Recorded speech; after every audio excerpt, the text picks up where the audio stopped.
but I'm here with a message of hope. We will overcome this attack on our economy, and I have a plan to do it. First, we must retaliate, targeting American goods in the following order. A, goods that we can make ourselves. B, goods we don't need. And C, goods we can get from elsewhere. Second, counter tariffs must not be a cash cow for the government.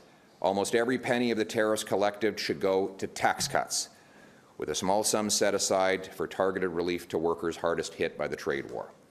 None of the money should go to new government spending and programs. We must not allow politicians to dishonestly use this crisis to once again launch a debt-fueled, money-printing spending spree that will drive up inflation and further destroy the working class and hit the poorest people the hardest. Third, we must immediately pass a bring-it-home tax cut on work, investment, energy, and home building. The idea is to neutralize the cost of the tariffs with lower taxes and incentivize massive new investment in building stuff here in this country. The obvious place to start is to get rid of the Liberal carbon tax, then axe the sales tax on new homes. We need to reverse the Liberal capital gains tax hike and slash income tax so that hard work pays off and you bring home more of each dollar you earn.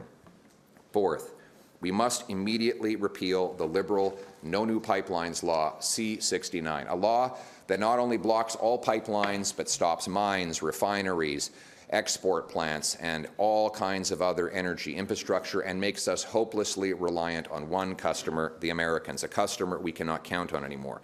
We must greenlight LNG plants that Liberals say there is no business case for, so that we can no longer have to sell our 100% of our LNG, our gas exports to the Americans. We can sell it to Asia and Europe and help break the European dependence on Putin, turning dollars for dictators into paychecks for our people.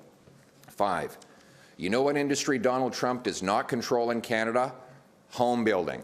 It is a homegrown industry.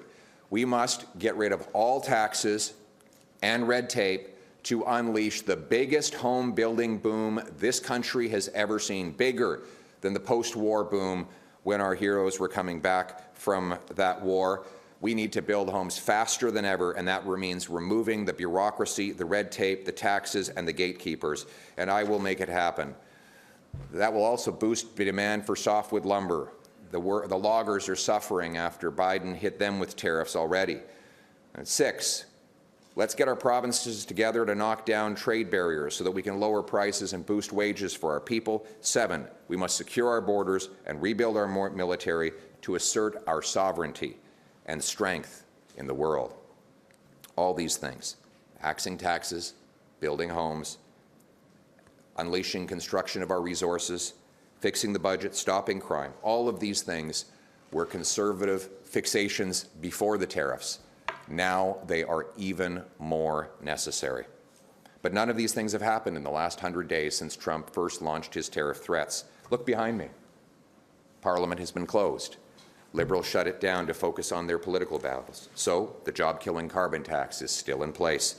The sales tax is still in place on new homes. The No New Pipelines Law still in place. The massive inflationary deficits still in place. Not one law has been changed. Not one tax has been cut. Not one action has been taken to free us from the grip of Trump and the U.S. We need change, and we will get change. It will be tough.